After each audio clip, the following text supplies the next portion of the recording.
तो मैंने आपको पिछले पार्ट में जो फर्स्ट पार्ट था long wall short wall method का, उसमें मैंने आपको करा दिया था ये वाला क्वेश्चन। इसमें मैंने आपको ये लास्ट वाला जो कि मैंने वीडियो में देखा कि वो दिख नहीं रहा है लास्ट वाला, तो लास्ट में हमने क्या किया, हम जब प्लास्टरिंग कर रहे थे तो हमने इनसाइड और आउटसाइड तो कर ली।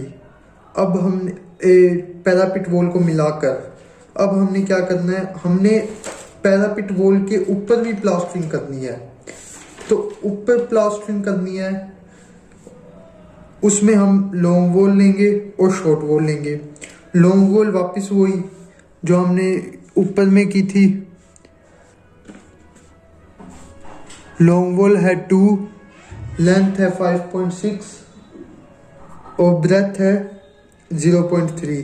हाइट उसकी हम नील रखेंगे क्योंकि प्लास्टरिंग में हम स्क्वायर मीटर लेते हैं, तो इन तीनों मल्टीप्लाई करके ये आएगा। और ऐसे ही शॉर्ट वॉल, 2 शॉर्ट वॉल है, उनकी लेंथ 4 है, ब्रेथ 0.3 है और हाइट इसकी भी नील, और इनको मल्टीप्लाई करके ये इन चारों को प्लस करके 198.9 स्क्वायर मीटर आ जाएगा। तो इतना तो हमने पिछले पार्ट में कर लिया था। इस पार्ट में अब आगे करेंगे। इस पार्ट में अब आगे क्या रह गया, आगे रह गया, अब मैंने प्लास्टरिंग तो कर दी, अब इसमें डिडक्ट करना है। अब डिडक्ट से पहले एक रूल होता है, सबसे पहले आपको वो रूल समझना पड़ेगा।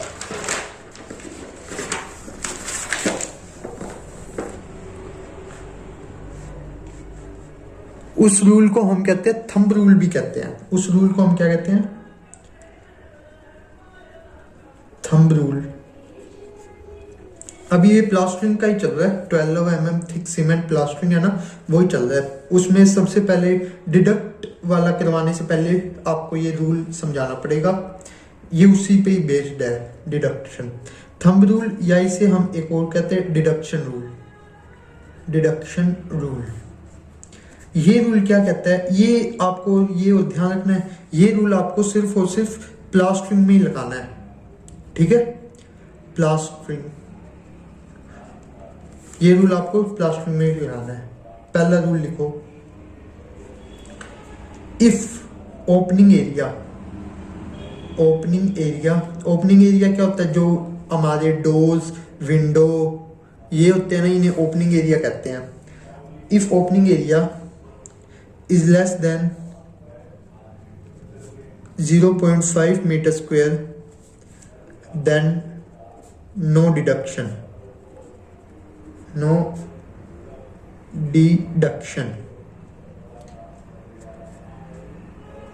or no addition। ये पहला रूल ये कह रहा है। दूसरा क्या कह रहा है, if opening area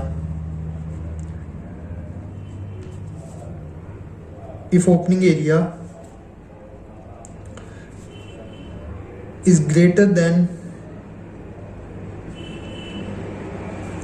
0.5 meter square but less than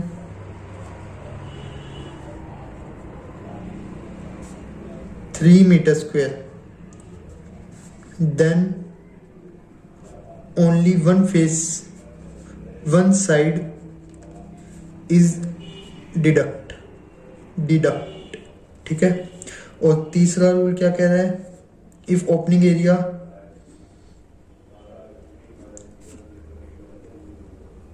is greater than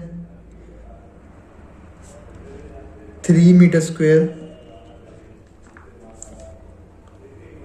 then deduct both side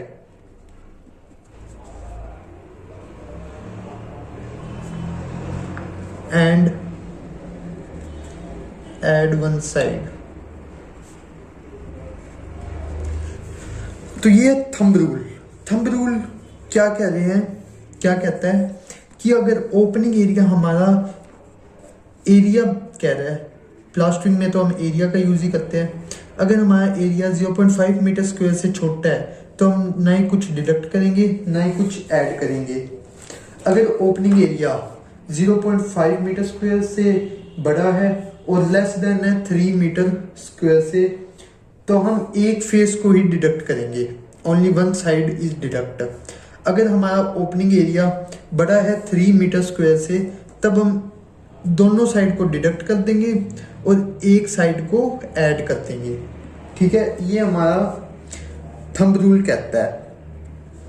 अब हमने प्लास्टरिंग में डिडक्शन करना है, तो आइटम में क्या लिखेंगे, डिडक्ट, फिर वही table, number, length, breadth, height और क्वांटिटी। ठीक है, अब हम डिडक्ट करेंगे। हमने प्लास्टरिंग जब करी, हमने दीवारों पे भी कर दी, विंडो को भी बंद कर दिया, तो हम अब डिडक्ट करेंगे। डिडक्ट करने से पहले हम लगाएंगे थंब रूल। प्लास्टरिंग में थंब रूल लगाते हैं, तो थंब रूल क्या कहता है, थंब रूल सबसे पहले कहता है एरिया निकालो आप, एरिया ऑफ ओपनिंग। अब देखो, हमने जब प्लास्टरिंग करी तो ये खिड़की है, ये भी बंद होगी, ये दरवाजा है, ये भी बंद हो गया। सबसे पहले हमें इसका दरवाजा का चलो करते हैं, इसका एरिया निकालते हैं। इसका एरिया, ये रहा डोर का एरिया निकालते हैं, तो हमारे पास क्या आता है 1.2 इंटू 2.1, इसको मल्टीप्लाई करेंगे तो आपके पास क्या आएगा 2.52 आता है।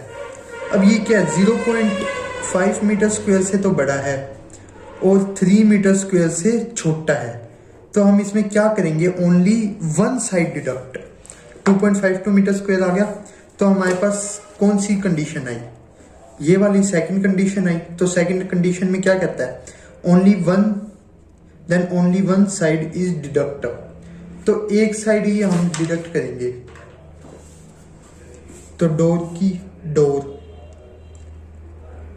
एक साइड, डोर की लेंथ कितनी दे रखी थी 1.2, ब्रेथ जितनी उसकी ब्रेथ है वॉल की, तो ब्रेथ को हम नील रखेंगे। हाइट, क्योंकि डोर की हाइट होती है, हाइट कितनी दे रखी है 2.1, इनको मल्टीप्लाई करेंगे तो आएगा 2.52 स्क्वायर मीटर। अब यही विंडो के साथ करेंगे। विंडो को जब हम मल्टीप्लाई करेंगे, विंडो के है 1.5, विंडो का देख क्या दे रखा है 1.5 इंटू 1.5, तो क्या आएगा 2.25। ये भी कौन से में आ गया, सेकंड केस में आ गया, तो इसमें भी only one side is deduct, तो वन साइड डिडक्ट करनी है तो 1 लिखेंगे। लेंथ कितनी है विंडो की 1.5, ब्रेथ नील, हाइट भी 1.5, तो आ गया 2.25 स्क्वायर मीटर। अब इन दोनों को जो प्लस करके आएगा उसको हमें माइनस करना है, ये जो हमारा आया था 198.9 से, तो फिर क्या आता है, हमारा फाइनल आंसर आता है 194.13 स्क्वायर मीटर। तो ये हमारा यहाँ पर होता है थंब रूल भी फिनिश, और ये हो गया एक आपका पूरा क्वेश्चन कंप्लीट। ये question long wall short wall method बहुत इंपॉर्टेंट है, आपके सेशनल में भी आएगा, एक्सटर्नल एग्जाम में भी आएगा। थैंक्स।